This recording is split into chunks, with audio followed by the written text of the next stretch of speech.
My name is William Sherman, and I am dead.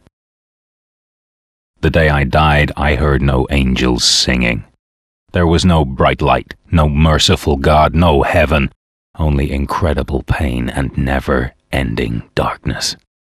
I know I'm in hell now and I have to pay for all my sins. Once, when I still walked amongst the living, they called me Wild Bill. I was a high-class assassin, a perfect killing machine. For money, I murdered hundreds of people. No payment too high, no job too dirty. My clients always were men in suits and ties. From high governmental positions, they never identified themselves. I killed all who opposed their interests, unwanted politicians in poor countries, weapons smugglers, and drug barons. I liked it, sometimes too much. I remember my last day in the living world. I'd just another job to do, another country, another city, another target. Since the first briefing for that mission, I had a very bad feeling. I knew something wrong would happen, something very wrong.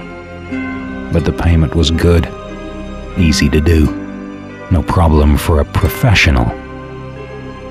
It happened in the shadow of the cathedral. No coincidence, I'm sure. There it was, the place where evil men should die. There I waited for the bing bang. The car, a deadly trap. The night before, I mounted C4 to the bottom side. The wiring was simple. Wouldn't be my first barbecue. There they were, the mobsters. Stereotype gangsters, too much gel in their hair, shiny cufflinks, ridiculous shades. Their crimes were the usual stuff: corruption, money laundering, drug dealing, and dozens of murders. But all that didn't piss off my client. He wanted me to knock their lights out because the mobster family interfered with him in a construction deal, several millions worth. It's always all about the money. Greed is one of the deadly sins, so they say. Everything seemed to go well. They got into the car at the right time. I was sure I'd accomplished my mission. But then, I heard the sound. I saw the bus, just turning into the street, driving directly into the explosion range. This wasn't part of the plan. This was all a horrible mistake. Immediately I knew I had to do something. I could see the driver, all the passengers in the bus, men and women, children, all civilians, all dead very soon if I would just let it happen. By all costs, I had to prevent a massacre. The bomb was ticking. Nothing could stop it anymore. I had only a few seconds left before the mobster's car and everything around would blow up in a big explosion. I ran onto the street. I cried and waved my hands, wanted the bus to turn away.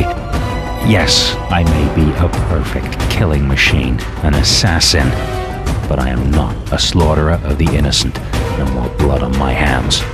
In the very last moments of my existence, I did everything I could to save those people. And for the first time in my life, I prayed to God to spare all their lives. But God didn't listen. And then, everything turned into a burning light. First there was pain, then there was only death. A terrible sin happened that day. I was responsible for the death of more than 24 people. I murdered them all. Their bodies lay on the street, burnt, torn to pieces, disgraced. Men, women, children, the innocent, the guilty.